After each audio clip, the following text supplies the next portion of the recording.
नमस्कार साथियों। हिंदी काव्य शास्त्र के अंतर्गत हम काव्य दोष का अध्ययन कर रहे थे और काव्य दोष की जो हमारी फर्स्ट क्लास थी उसमें काव्य दोष की जो परिभाषा और इसके अलावा जो सामान्य जानकारियाँ थी उनके बारे में अध्ययन कर लिया था। और आज हम दोस्तों अध्ययन करने वाले हैं पाठ्यक्रम पर आधारित जितने भी काव्य दोष हैं उनके बारे में चर्चा करने वाले, एक एक का विस्तार पूर्वक अध्ययन करेंगे। पाठ्यक्रम पर आधारित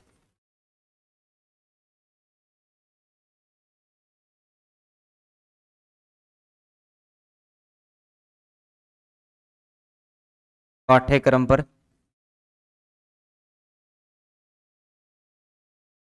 आधारित प्रमुख काव्य दोष, पाठ्यक्रम पर आधारित प्रमुख काव्य दोष।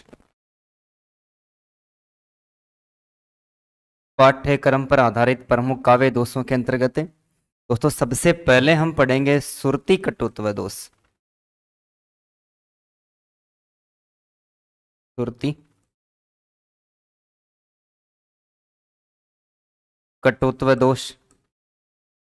दूसरा पढ़ेंगे ग्राम्यत्व दोष।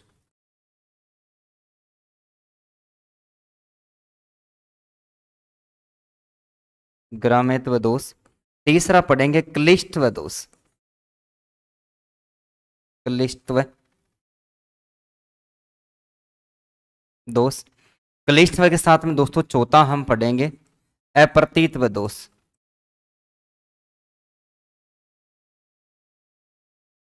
अप्रतीतव दोष के बाद में पांचवा पढ़ेंगे अकर्मत्व दोष। और अकर्मत्व के साथ में छठवां पढ़ेंगे दुष्कर्मत्व दोष। दुष्कर्मत्व दोष। तो पाठ्यक्रम पर आधारित दोस्तों कितने दोस्तों? छह। और छह के अलावा हमें अन्य जो दोष हैं, अन्य काव्य दोष, अन्य काव्य दोष, अन्य काव्य दोषों के अंतर्गत एक हमें पढ़ने को मिलता है अश्लीलत्व दोष। एक हमें पढ़ने को मिलता है न्यून पदत्व दोष। और एक दोस्तों पढ़ने को मिलता है अधिक पदित्व दोष। अधिक पदत्व दोष।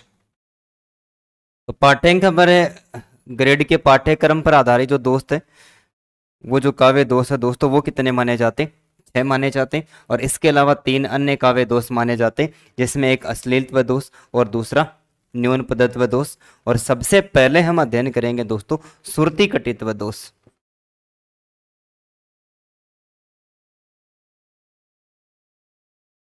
सुरती कटुत्व दोष। और सुरती कटुत्व दोष के अंतर्गत दोस्तों सुरती का अर्थ होता है सुनना। सुरती का अर्थ होता है सुनना। और कटुत्व का जो अर्थ होता है वो होता है कड़वा या कठिन। कड़वा या कठिन। तो सुरती का शाब्दिक अर्थ होता है दोस्तों सुनना, और कटुत्व का अर्थ क्या होता है? कड़वा या फिर कठिन। अर्थात कवि किसी पद में ऐसे शब्दों का प्रयोग, अर्थात जब किसी पद में जब किसी पद में जब किसी पद में कवि के द्वारा जब किसी पद में कवि के द्वारा इतने कठिन शब्दों का प्रयोग कर दिया जाता है, इतने कठिन शब्दों का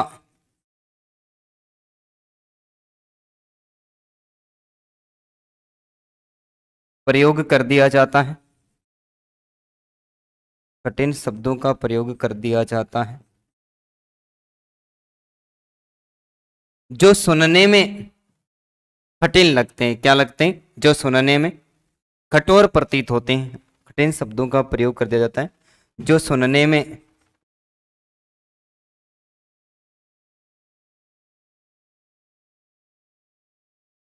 कठिन या कठोर प्रतीत होते हैं।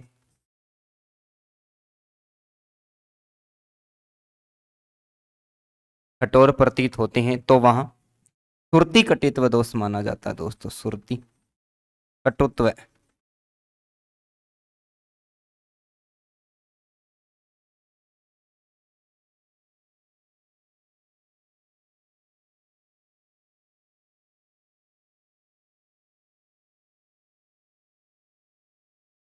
सुरति कटित्व दोष माना जाता है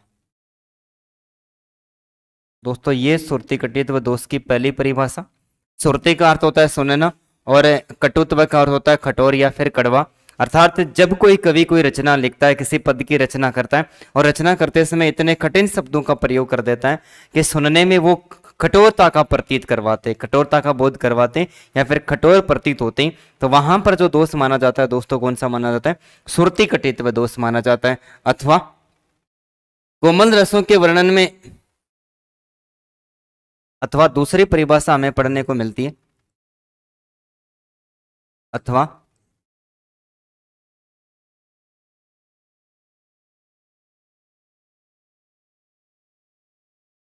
कोमल रसों के वर्णन में, कोमल रसों के वर्णन में कठिन, कोमल रसों के वर्णन में कठिन वर्णों के प्रयोग से, कठिन वर्णों के प्रयोग से सुरति कटुत्व दोष उत्पन्न होता है। सुरति कटुत्व दोष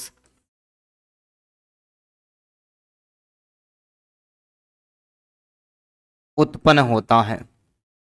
या तो वो शब्द सुनने में कठोर लगते हो या फिर सरल रसों के प्रयोग में, सरल यानी कोमल रसों के प्रयोग में कठिन वर्णों का जो प्रयोग कर दिया जाता है तो दोस्तों सुरति कटित्व दोष उत्पन्न होता है। इसके अलावा हमें पढ़ने को पता है, अथवा जब किसी पद में,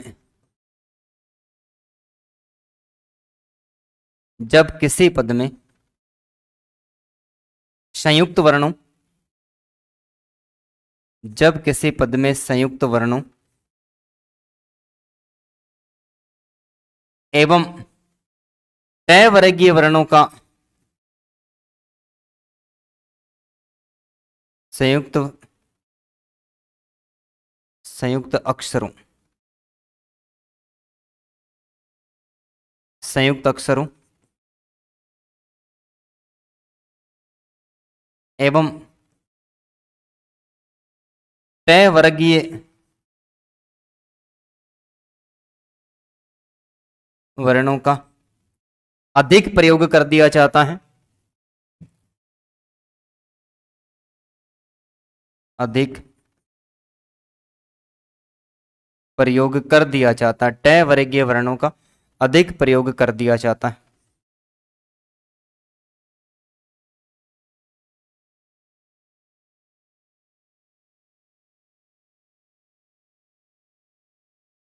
तो वहां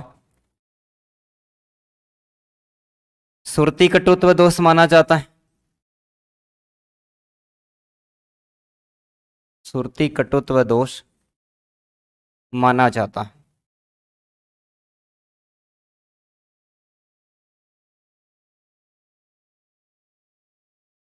सुरति कटुत्व दोष माना जाता है दोस्तों। सुरति कटित्व दोष में हमें 3 प्रकार की परिभाषा पढ़ने को मिलती है। सबसे पहली परिभाषा तो यह पढ़ने को मिलती है कि जब किसी पद के अंतर्गत कवि कठिन शब्दों का प्रयोग कर देता है, सुनने में कठोरता का अनुभव करवाते हैं, तो वहां पर भी सुरति कटुत्व दोष माना जाता है। या कोमल रसों के प्रयोग में कठिन वर्णों का प्रयोग कर दिया जाता है तो भी सुरति कटुत्व दोष माना जाता है। या जब किसी पद में संयुक्त अक्षरों एवं तय वर्गीय वर्णों का प्रयोग कर दिया जाता है तो वहां पर भी सुरति कटित्व दोष माना जाता है। और दोस्तों सुरति कटित्व दोष को दुष्सर्वैत्य दोष के नाम से भी पुकारा जाता है। सुरति कटुत्व दोष को, सुरति कटुत्व दोष को दुष्सर्वैत्य, दुष्सर्वैत्व दोष, सुरति कटुत्व दोष को दोस्तों दुष्सर्वैत्य दोष के नाम से भी पुकारा जाता है। सुरति कटित्व दोष को दोस्तों सुरति कटित्व दोष को दुष्सर्वैत्य दोष के नाम से भी पुकारा जाता है।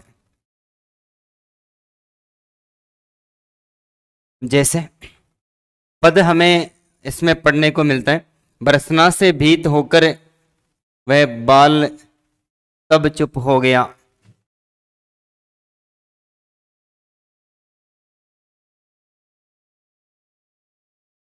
बरसना से भीत होकर वह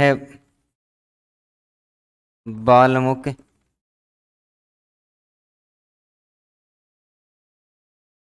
बरतना से भीत होकर वह बालमुख तब चुप हो गया।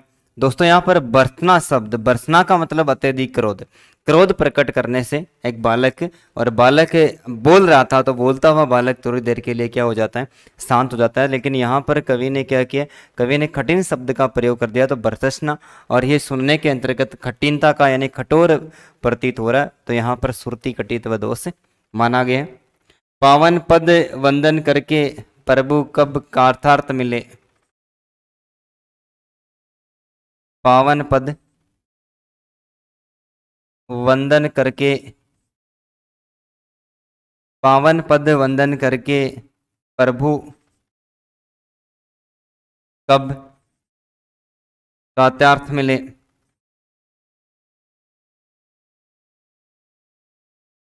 कार्तार्थ मिले, किए गए उपकार, उपकार करके किए गए उपकार को मानने वाला, तो भगवान के चरणों की वंदना करने के बाद भी कब उपकार करने वाले भगवान मिले। यहाँ पर कार्त्यार्थ जो शब्द है दोस्तों वो भी सुनने में कठोरता का अनुभव करवा रहा है, अतः यहाँ पर भी सुरति कटित्व दोष माना गया। इसके अलावा त्रिया अलख चक्षु सर्वा, त्रिया अलख, त्रिया अलख,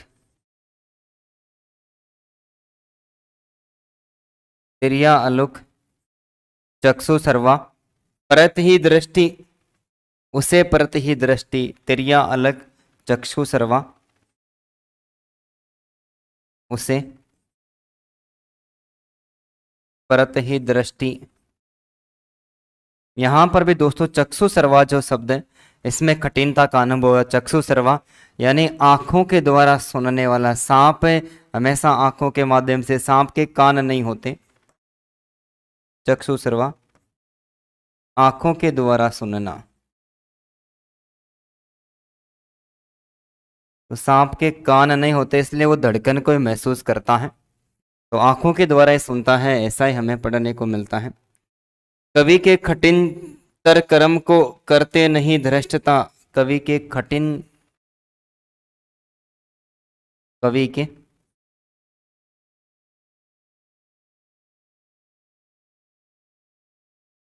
कवि के कठिन तर कर्म की करते नहीं धृष्टता,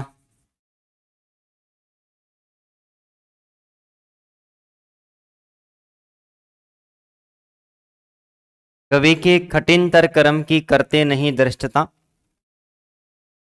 पर क्यों न विषय उत्कृष्टता करते विचारो उत्कृष्टता, पर क्यों ने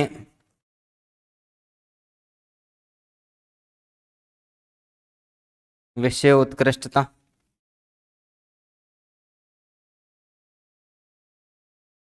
करती विचारो उत्कृष्टता, करती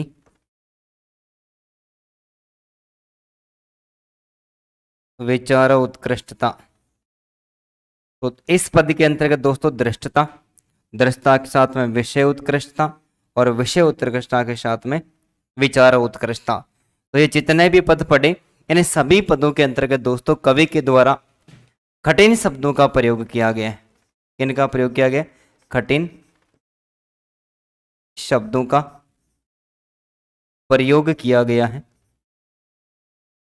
कठिन शब्दों का प्रयोग किया गया जो सुनने में कठोर प्रतीत होते हैं, जो सुनने में कठोर प्रतीत होते हैं। अतः यहाँ पर जो दोष माना गया दोस्तों सुरति कटित्व दोष माना गया।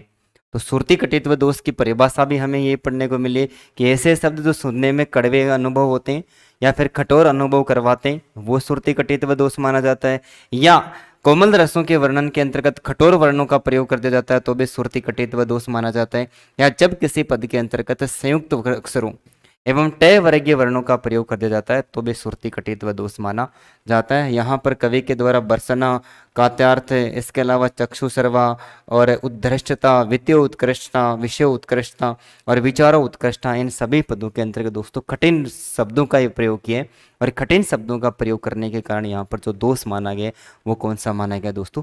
सुरति कटित्व दोष माना गया। और सुरति कटित्व दोष को अन्य दुसर्वैत्य दोष के नाम से भी पुकारा जाता है। किसके नाम से?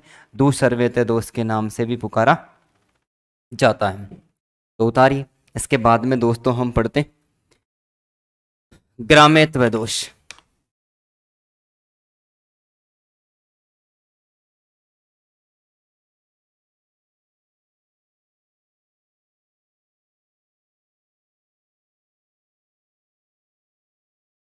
ग्रामेत्व दोष।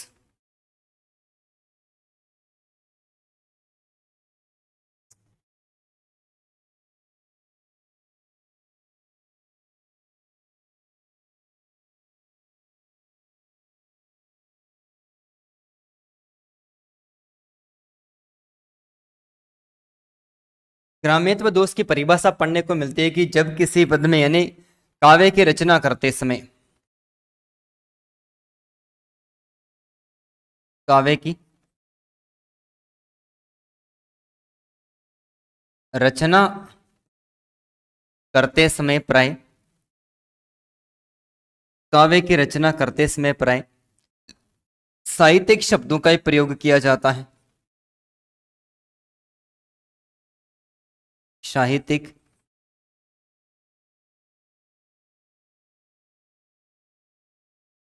शब्दों का ही प्रयोग किया जाता है।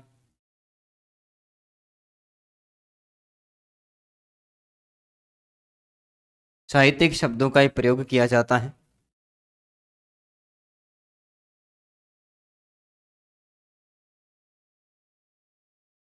परंतु जब किसी पद में परंतु जब किसी पद में परंतु जब किसी पद में कवि ग्रामीण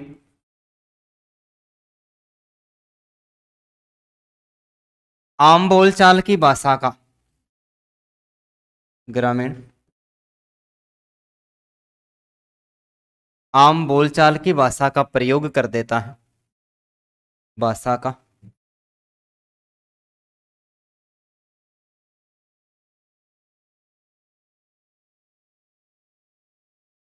प्रयोग कर देता है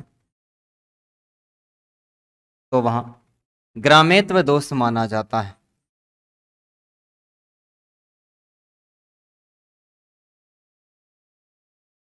ग्रामेत्व दोष माना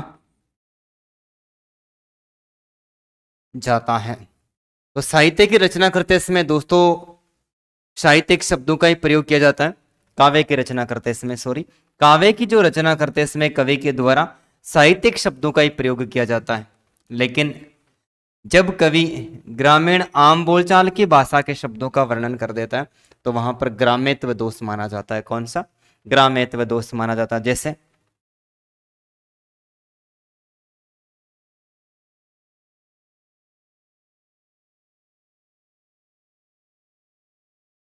जैसे मोंड पर, मोंड पर मुकुट धरे शोहत है गोपाल।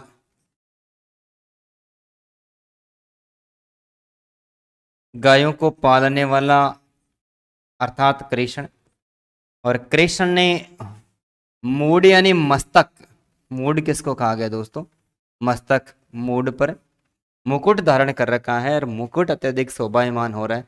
लेकिन यहाँ पर जो मस्तक है, उस मस्तक के लिए जो ग्रामीण बोलचाल की भाषा का शब्द है दोस्तों, वो मूड प्रयुक्त किया गया है। अतः यहाँ पर कौन सा दोष माना गया, ग्राम्यत्व दोष माना गया। ताही अहिर की छोहरियां, ताही अहिर की छोहरियां, ताही अहिर की छोहरियां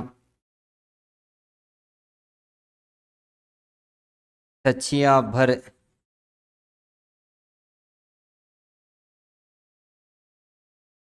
छाछ पर नाच नचावे।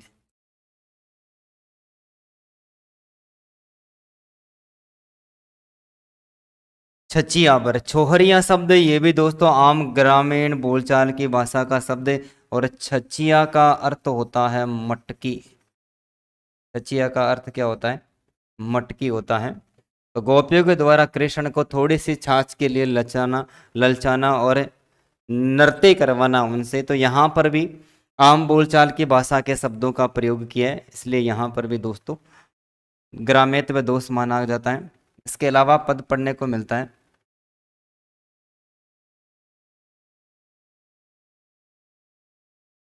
मोंड मुंडाए हरी मिले, मोंड मुंडाए हरी मिले तो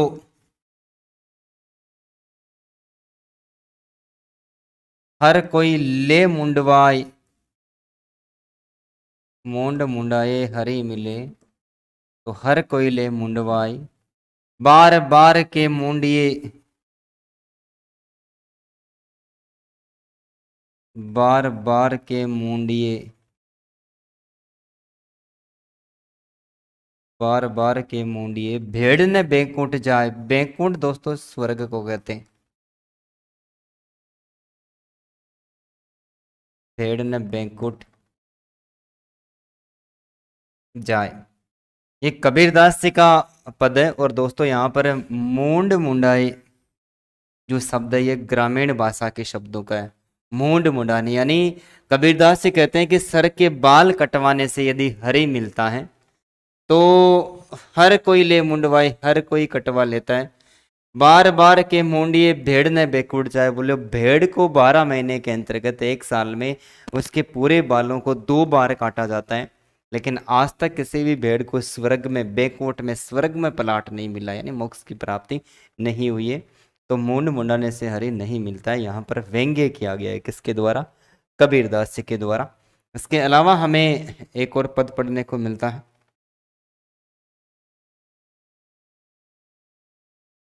भाकी लेऊं भोजन और पानी लेहूं डखोसी।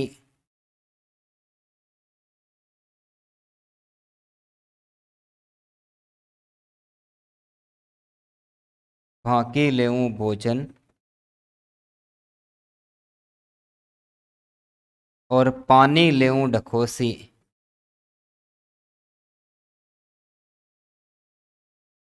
पानी लेऊं डखोसी। तो यहाँ पर दोस्तों ढकोसी और भाकी लेऊं, भोजन कर लूंगा और पानी पी लूंगा।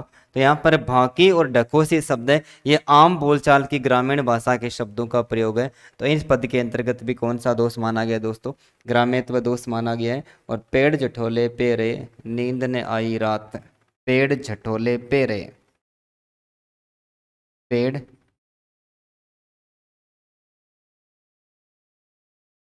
झटोले पर रहे,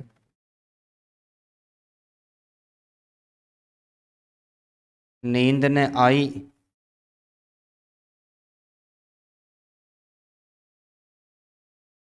नींद न आई सारी रात। तो यहाँ पर दोस्तों झठोला शब्द है, ये ग्रामीण बोलचाल की भाषा का है।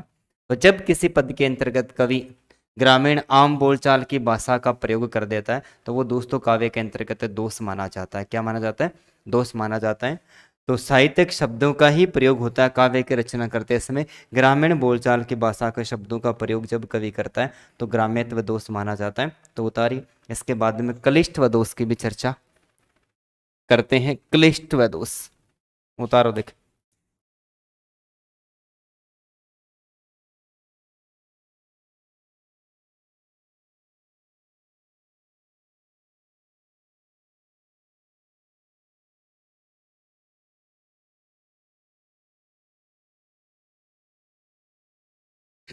क्लिष्ट व दोष।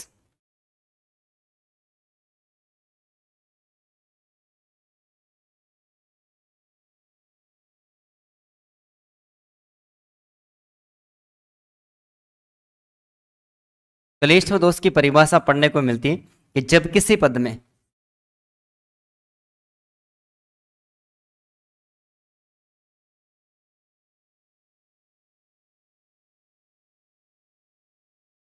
जब किसी पद में कवि के द्वारा जब किसी पद में कवि के द्वारा पांडित्य प्रदर्शन पांडित्य प्रदर्शन की दृष्टि से जानबूझकर पांडित्य प्रदर्शन की दृष्टि से जानबूझकर ऐसे शब्दों का प्रयोग कर दिया जाता है। जानबूझकर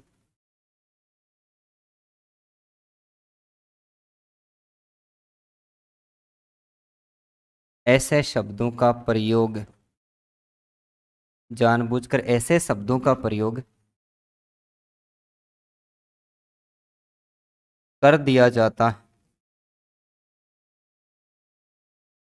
जिनका अर्थ ग्रहण करने पर जिनका अर्थ ग्रहण करने में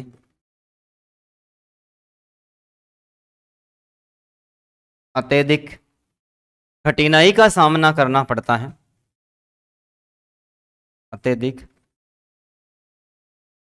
कठिनाई का सामना करना पड़ता है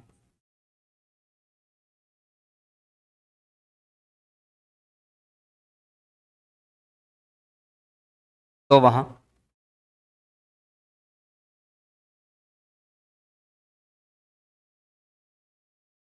क्लिष्ट व दोष माना जाता है। तो वहां क्लिष्ट व दोष माना जाता है। ठीक है। पांडित्य प्रदर्शन होता है दोस्तों दिखावा। पांडित्य प्रदर्शन क्या होता है? पांडित्य प्रदर्शन होता है केवल दिखावा। ठीक है। तो जब किसी पद में कवि के द्वारा पांडित्य प्रदर्शन की दृष्टि से जानबूझकर ऐसे शब्दों का प्रयोग कर दिया जाता है जिनका अर्थ ग्रहण करने में अत्यधिक कठिनाई का सामना होता है तो दोस्तों वहां पर जो दोष माना जाता है वो क्लिष्ट व दोष माना जाता है। जैसे पद पढ़ने को मिलता है ग्रह नखत ग्रह नखत ग्रह नखत वेद को आदो ग्रह नखत वेद को आदो को बरचत है खात।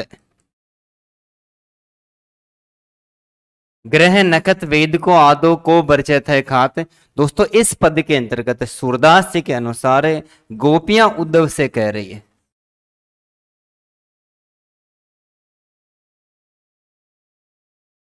सूरदास जी के अनुसार गोपियां उद्धव से कह रही है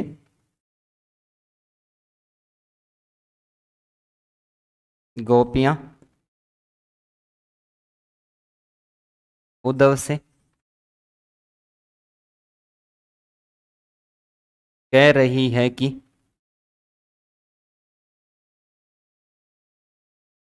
अब हमें जहर खाने से, अब हमें जहर खाने से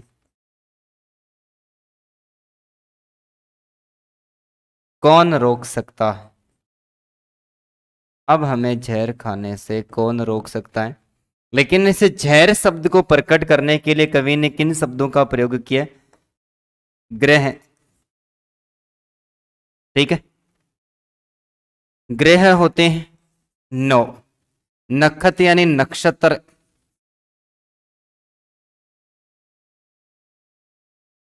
नक्षत्र होते हैं 27, और नक्षत्र के साथ में दोस्तों वेद, वेद होते हैं 4, और टोटल कितने होते हैं 40।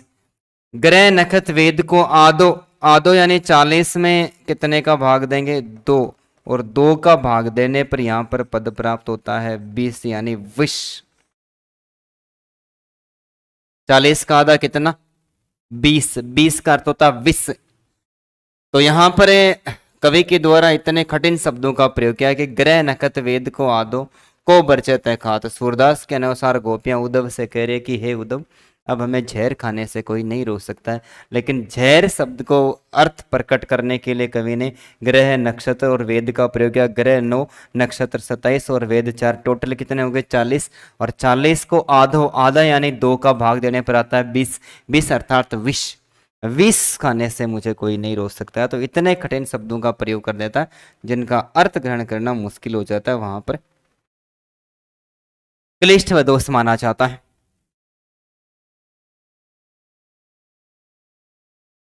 इसके अलावा हमें पद पढ़ने को मिलता है खगपति पति तिये, खगपति पति तिये, पितु वधु जल समान।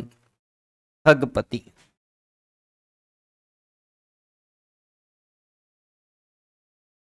खगपति पति तिये, खगपति पति तिये, पितु वधु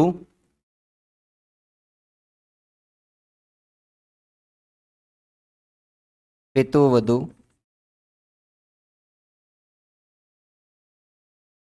जल समान तुम्हारे बेन, बेन यानी वचन। दोस्तों यहां पर कवि कह रहा है कि तुम्हारे वचन, यहां पर कवि कह रहा है तुम्हारे वचन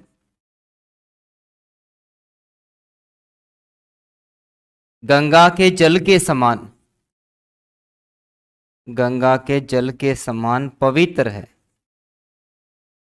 तुम्हारे वचन गंगा के जल के समान पवित्र है। लेकिन इसका अर्थ ग्रहण करने के लिए कवि ने क्या किया, खगपति। अब देखो खगपति, खगपति दोस्तों गरुड़ को कहते हैं। गरुड़ का पति यानी स्वामी भगवान विष्णु का, भगवान विष्णु की जो सवारी थी वो गरुड़ थी, इसलिए गरुड़ का पति, पति यानी स्वामी, किसको माना गया, भगवान विष्णु। पति की तिये विष्णु की पत्नी, विष्णु की तिये, विष्णु की पत्नी दोस्तों लक्ष्मी। तिये पितु लक्ष्मी के पिता,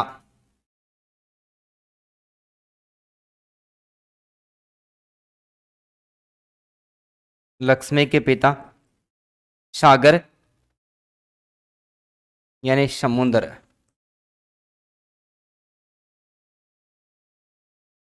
और समुद्र की वधु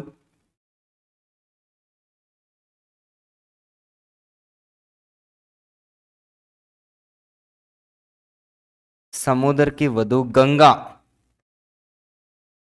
समुद्र की वधु दोस्तों क्या? गंगा। गंगा जल के समान तुम्हारे बहन, गंगा जल के समान। यहाँ पर कवि तुम्हारे वचन गंगा जल के समान पवित्र है, कहने का तात्पर्य कि यहाँ पर इस गंगा के जल का अर्थ ग्रहण करने के लिए कवि ने क्या किया? खगपति पति तिये पितु वधु जल समान तुम्हारे बहन। यहाँ पर पांडित्य प्रदर्शन के कारण ऐसे शब्दों का प्रयोग किया है, सामान्य बुद्धि वाला तो इसका अर्थ ग्रहण कर ही नहीं सकता है। अतः यहाँ पर जो दोष माना गया वो दोस्तों सुरति कटित्व दोष माना गया, सॉरी कलिष्ठव दोष माना गया, सुरति कटित्व नहीं कलिष्ठव दोष माना गया। उतारो। इसके अलावा भी पद पढ़ते हैं, जैसे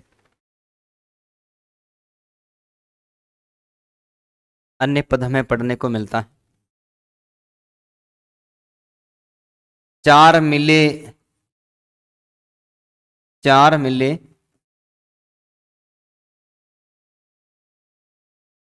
64 किले, चार मिले 64 किले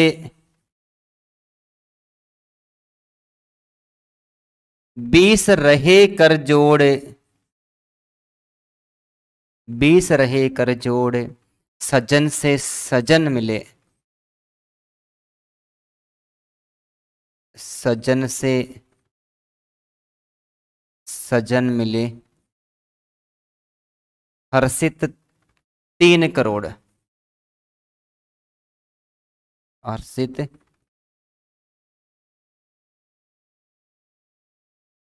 3 करोड़। चार मिले 64 किले 20 रहे कर जोड़ सजन से सजन मिले हर्षित 30 करोड़। सजन पुरुष से सजन मिला, प्रसन्नता का अनुभव कैसे हुआ? तो यहां पर कवि उल्लेख करा कि चार मिले,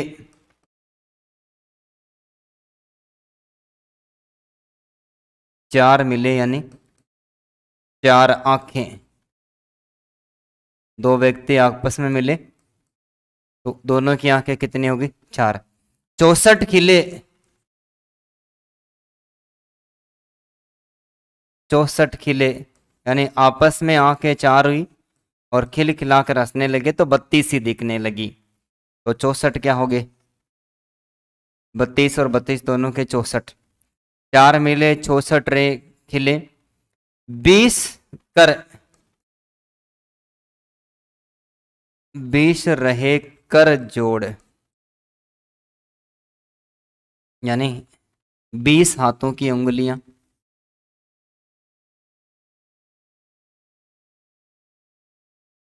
20 हाथों की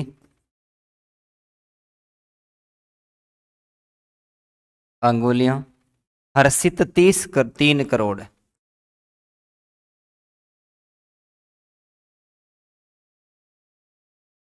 3 करोड़ यानी रोम, शरीर के रोम। तो सजन से सजन मिलने से रोम खिलने लगे, दिल गदगद हो गया। लेकिन रोम खिलने लगे इस शब्द के अर्थ का प्रकट करने के लिए कवि ने इतने सारे कठिन शब्दों का प्रयोग किया कि चार मिले 64 किले 20 रहे कर जोड़ सजन से सजन मिले तो हर्षित 30 करोड़। रोम रोम खिलने लगा, सजन पुरुष से सजन पुरुष मिला तो रोम रोम खिलने लगा। रोम रोम खिलने का अर्थ प्रकट करने के लिए कवि ने इतने सारे शब्दों का प्रयोग किया, अतः यहाँ पर क्लिष्ट व दोष माना गया। इसके अलावा एक पद पढ़ने को मिलते, हे हर हार आहार सुत, हे हे हर हार आहार सुत मैं विनिवत हूं तोय, मैं विनिवत हूं तोय, मैं विनिवत हूं तोय बेरिन के पति सुतन से सिगर मिला दो मोई। बेरिन के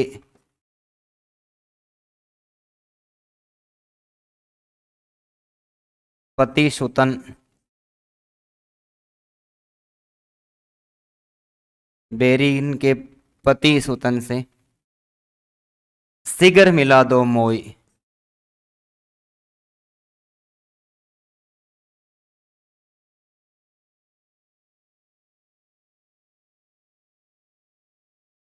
यहां पर विभीषण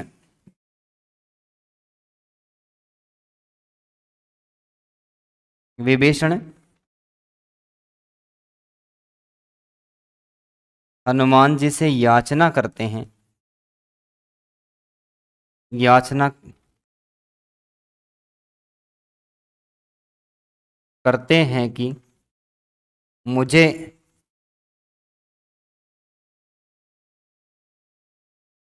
शीघ्र ही, मुझे शीघ्र ही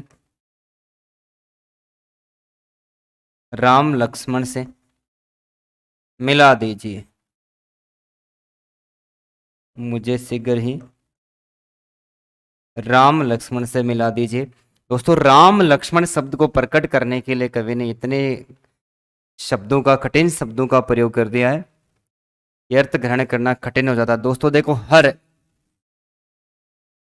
हर का अर्थ होता है भगवान शिव। हार, शिव का हार,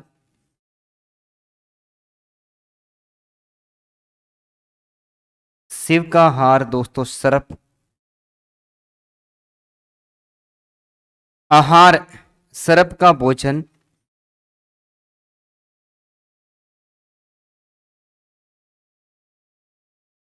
सर्प का भोजन पवन। और शुद्ध, पवन शुद्ध, पवन का शुद्ध, पवन का सुत हनुमान। मैं विनवत हूं तो कि मैं तुझे याचना करता हूं कि हे पवन पुत्र हनुमान, मैं तुमसे याचना करता हूं कि बेरिन, बेरिन शब्द का अर्थ दोस्तों केकई,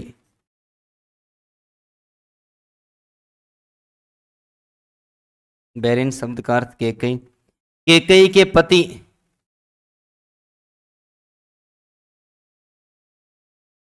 केकई के पति राजा दशरथ,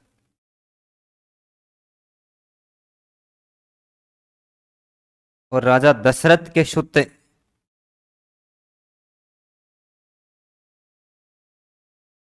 दशरथ के सुत दोस्तों राम और लक्ष्मण। राम और लक्ष्मण से शीघ्र मिला दो मोह, यानी मुझे शीघ्र ही मिला दीजिए। तो राम और लक्ष्मण शब्द को, अर्थ को ग्रहण करने के लिए दोस्तों यहाँ पर कवि ने पांडित्य प्रदर्शन की वजह से इतने सारे शब्दों का प्रयोग कर दिया है जिनका अर्थ ग्रहण करना आसानी नहीं होती है। अतः यहाँ पर जो दोष माना जाता है वो कौन सा दोस्तों, यहाँ पर क्लिष्ट व दोष माना जाता है। ठीक है, और उतारिए। इसके बाद में एक और दोष पढ़ते हैं, अप्रतीत व दोष।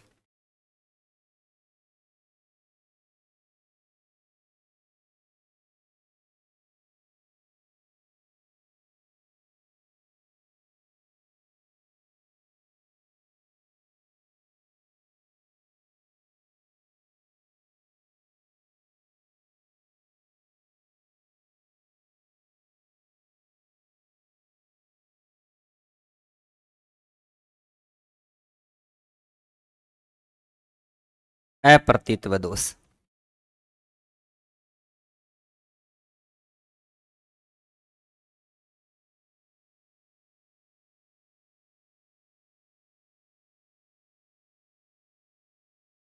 अप्रतीतव दोष की दोस्तों परिभाषा हमें पढ़ने को मिलती है कि जब किसी काव्य रचना में लोक व्यवहार के विपरीत अर्थ प्रकट करने वाले शब्दों का, जब किसी काव्य रचना में, जब किसी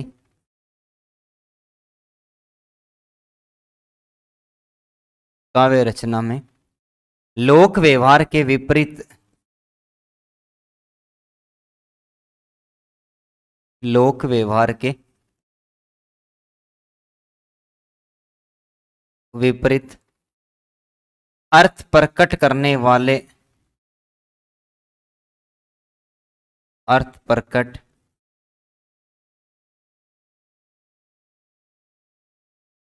करने वाले शब्दों का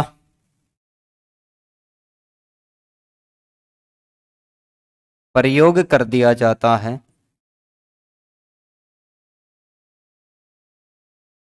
प्रयोग कर दिया जाता है।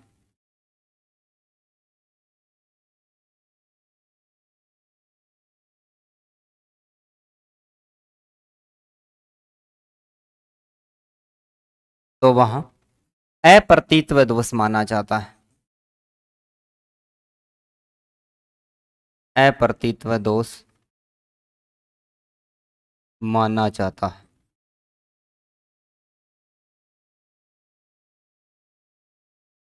तो जब किसी काव्य रचना में लोक व्यवहार के विपरीत अर्थ प्रकट करने वाले शब्दों का प्रयोग कर दिया जाता है तो वहां पर अप्रतीतव दोष माना जाता है।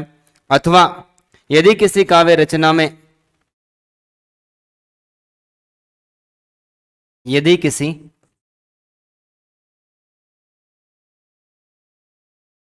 काव्य रचना में ऐसे शब्दों का प्रयोग कर दिया जाता है, काव्य रचना में ऐसे शब्दों का प्रयोग कर दिया जाता है, प्रयोग कर दिया जाता है,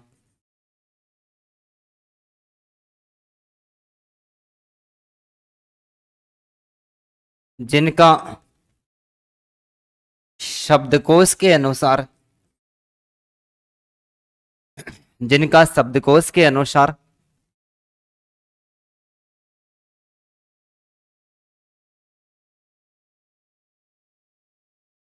अन्य अर्थ शब्दकोश के अनुसार अन्य अर्थ ग्रहण किया जाता है,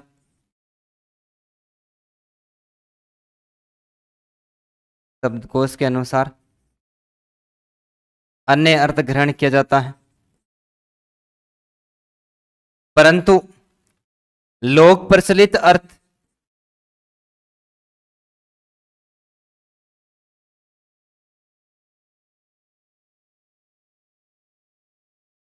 लोक प्रचलित अलग अर्थ लोक प्रचलित अर्थ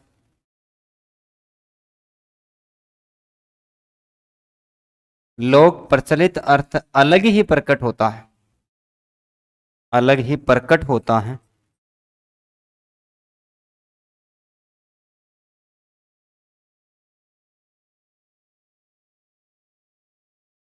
तो वहां अप्रतीतव दोष माना जाता है।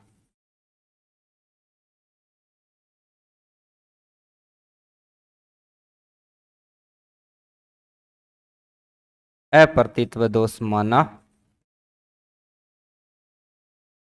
जाता है कि जब किसी पद के अंतर्गत कवि ऐसे शब्दों का प्रयोग कर देता है जिनका शब्दकोश के अनुसार तो अर्थ अलग निकलता है लेकिन लोक प्रचलित अर्थ अलग ही ग्रहण किया जाता है, अप्रतीतव दोष माना जाता है। जैसे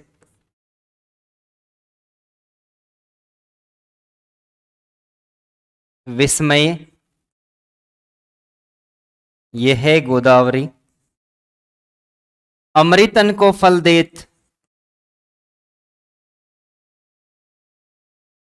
अमृतन को फल देत, केशव जीवन हार को,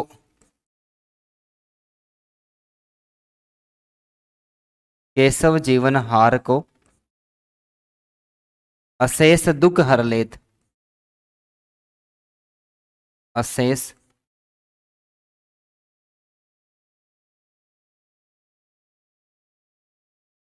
दुख हर लेत। यहां पर विस्मय, विस्मय जो शब्द है दोस्तों, इस विस्मय शब्द का जो अर्थ है वो कवि के अनुसार, विस्मय का अर्थ है वो कवि के अनुसार तो पानी ग्रहण किया गया है, कवि के अनुसार पानी, लेकिन इसका जो लोक प्रचलित अर्थ है, इसका लोक प्रचलित जो अर्थ है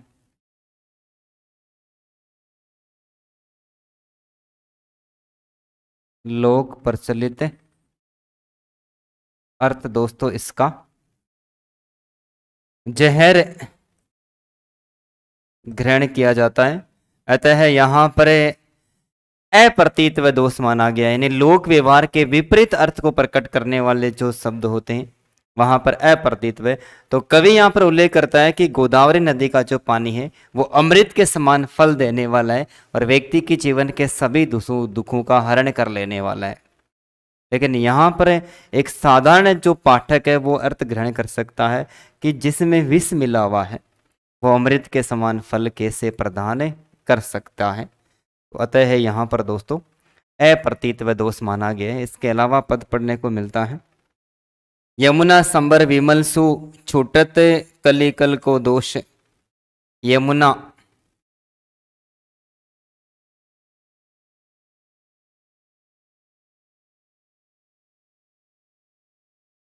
यमुना संबर विमल सो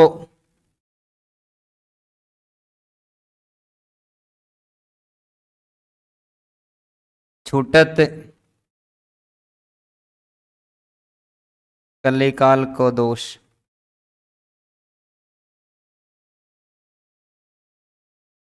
छूटत कलिकाल को दोस्त।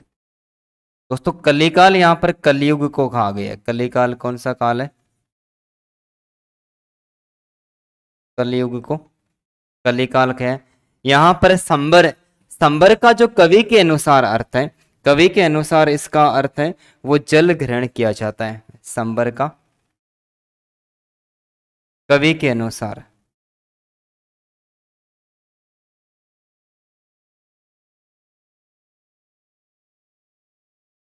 कवि के अनुसार जो इसका अर्थ है दोस्तों वो जल ग्रहण किया जाता है। लेकिन इसका जो लोक प्रचलित अर्थ है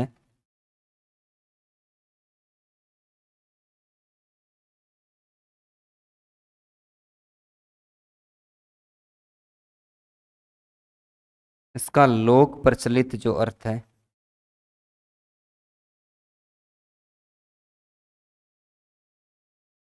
वो राक्षस ग्रहण किया गया है। अतः यहाँ पर अप्रतीत व दोष माना गया है। कौन सा दोष माना गया दोस्तों? अप्रतीत व दोष माना गया है। पुत्र जन्म उत्सव समय स्पर्श किनी बहु गाय के अलावा पद पढ़ने को मिलता है,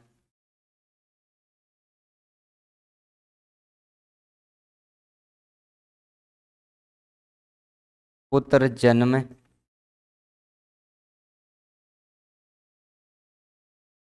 उत्सव समय स्पर्श कीनी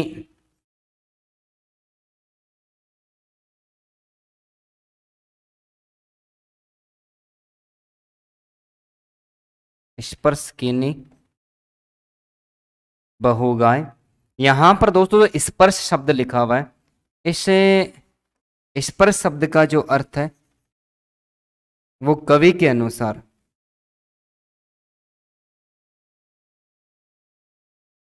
कवि के अनुसार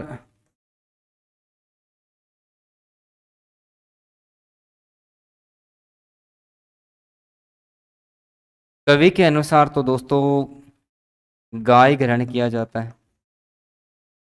लेकिन इसका लोक प्रचलित जो अर्थ है